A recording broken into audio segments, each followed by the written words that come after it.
Welcome to my studio. My name is Mona. I'm one of the designers at Flying Solo. Did you say veterans? Yeah, sure.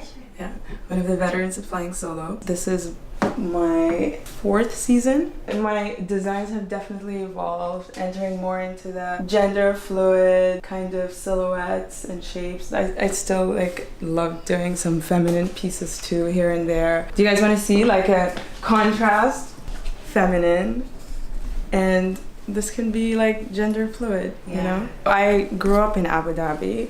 I'm originally from Sudan, then moved to London where I studied biochemistry. And during that time is kind of when I realized I wanted to get into fashion. So that's what I did. After I graduated, I moved to Boston and I went to Mass Art. I did like a certificate where I learned many different aspects of design. I then moved to New York and kind of just after a year dived right in and just figure it out. So I have a lot of novelty fabrics, just like really fun, crazy ones. So sometimes it looks like it's so many different collections, but I try to find a way to balance it with the neutrals if I'm doing like merchandising. Oh, so you use like vintage fabrics? Yeah, some of them are vintage. Wow. They would use them to make like dresses and stuff. These are some novelty fabrics that my mom is so awesome because she always buys a lot of these as she sees them, and then when the opportunity presents itself. I mean, I guess like Abu Dhabi is like a pretty glamorous. People always get glammed up. There's weddings every week or so and you can totally dress up. Over here, no one wears these elaborate things anymore. I love the idea of like, how can you make it wearable? How can you still feel royal? So you have to like think of like easy silhouettes or just details or cuffs or something, you know? Kings and Queens came about when I was trying to think of the idea of making streetwear royal, in the sense that it wasn't just about sporty textures and fabrics. You are still dressed with some details that make you feel special and different. It's not just for the kings and queens, it's for everyone. Definitely, my brand is all about that. It's about you wearing one of my pieces and feeling so special because it has certain details that you connect with. It's definitely not what's on trend, but it still makes you feel super good and different. You know, be someone that you walk into the room, people notice you, but you're not obnoxiously there, like, look at me. It's like subtle, you're still elegant.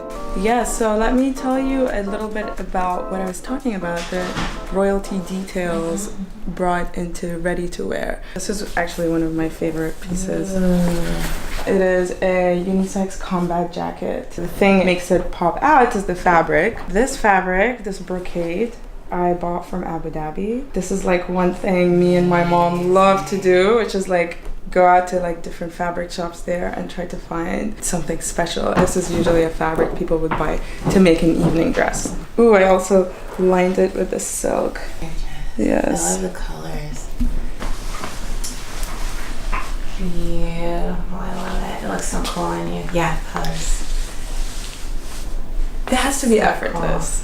The idea of just wearing it with pants, you can wear it like super easy or like roll it up. Casual, relaxed, but like just some royalty detail. This is like definitely a very cool voluminous exterior with bright colors and outlines. So I put it on and all of a sudden my entire shape changes, and now I'm like, people will talk to me a lot. So I have to be like in a bubbly mood. This one definitely is one of those, and it's also unisex.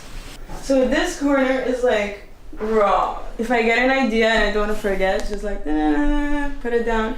Take the way I get inspired to design is I'll see a detail and then I'm like, oh my god, I really want to start designing using that detail, but just creating a shape but like incorporating that detail. I love like those, you know, like vintage tights. They have this line that goes down the back. I love that line, and I love like the contrast of the line with the nude, and I'm like, I need to make pants like that. How do I make it, and like what kind of fabric did I make it? But I wanted the pants to look like this, so idea thrown in there. When its time comes, it comes. Corset that I showed you guys, the idea came from those pointed 50s bras. How can I bring that back and make it something that you can casually wear?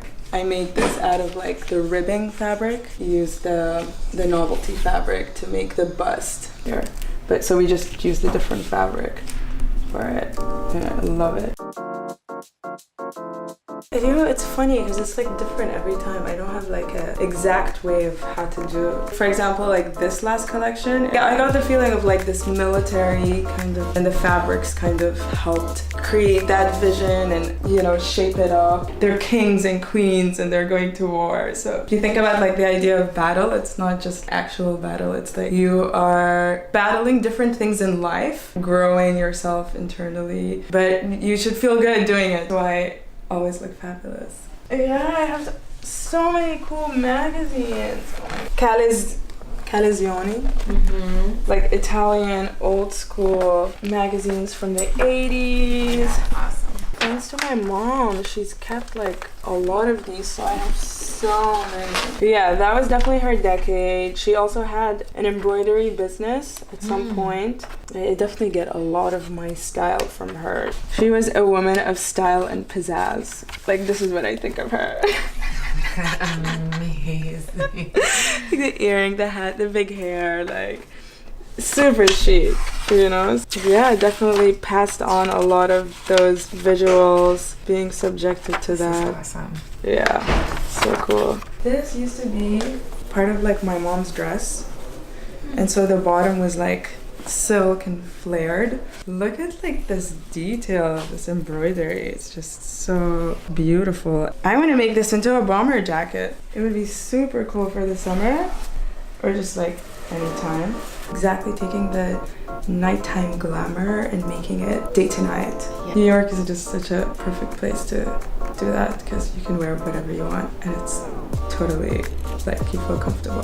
When I go to the garment district, find something I like, I just cut it up. Like over here I have a bunch more like beautiful linens that I don't know what to make with it yet, but I like the idea of it for summers. Wear this dress. So this is the front. So it's, you know, simple. And you turn around and this is on your back.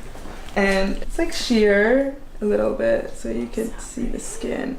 When I started design, I was basically just in my studio all the time. It was like when you don't know anything yet, working at your studio, making your things, trying to understand how to get it out there. After a while, it was like I needed to like have an outlet to connect these clothes I made with people. I had been trying to find designers and somehow Elizabeth found me. And all of a sudden I get an email from her and she was looking for people to join her. We like pulled up next to this like huge empty raw space. And then she's like, guys, we're gonna move here and we're gonna get more designers and it's gonna be called Flying Solo. And it was so, I still remember, it's such a beautiful moment because it was like this girl in front of me, it was like all these like big dreams. And I saw the description, I saw the store. I was like, hell yeah, I'm down, let's do this and run this together. So that's kind of how I became part of Flying Solo. The purpose of Flying Solo for me, as well as many other designers, is to have like a home base. It's not like you become a designer and then you know what you're doing, like you don't. You need to be part of a support system. If there's anything you need to ask or, you know, there's people that you can speak to. And I think that's like what Flying Solo is for me. It's home base. As I'm figuring things out, it's still there. So I think that's why I'm still here and like I will be here. Like I love the idea of collaboration too. That's so cool. Making a product in an area that you normally wouldn't have. That's like the key, like finding someone that's good at something, you're good at something, you make something together.